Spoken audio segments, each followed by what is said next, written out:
Daar kom tye in ons lewe wanneer vrees soos 'n golf oor ons spoel. Vrees vir die toekoms, vrees vir mislukking, vrees vir verlies. Vrees maak ons klein. Dit hou ons terug. Dit laat ons twyfel in wie ons is en in wie saam met ons stap. Maar die Bybel sê in 2 Timoteus 1:7: God het ons nie 'n gees van vrees gegee nie, maar van krag, liefde en selfbeheersing. Wat 'n kragtige herinnering. God het nie vrees in jou geplant nie, hy het geloof, moed en 'n plan vir jou lewe in jou hart gesaai. Geloof is nie die afwesigheid van vrees nie. Geloof is om vorentoe te beweeg al bewe jou knieë.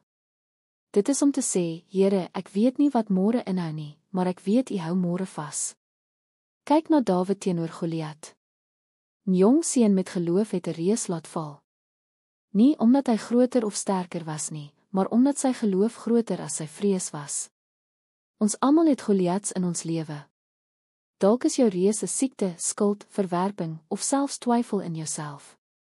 Maar vandag wil ek jou aanmoedig, kies geloof. Kies om te sê, ek sal nie vrees nie, want God is met my. Hy het my nie verlaat nie. Hy hou my in sy hand. Wanneer jy geloof bo vrees kies, verander dinge.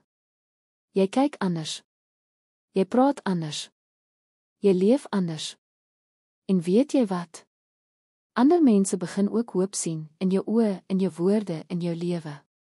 So vandag sê ek vir jou. Kies geloof. Stap in geloof. Bid met geloof. Leef met geloof. Want met God aan jou kant is vrees magteloos. Dankie.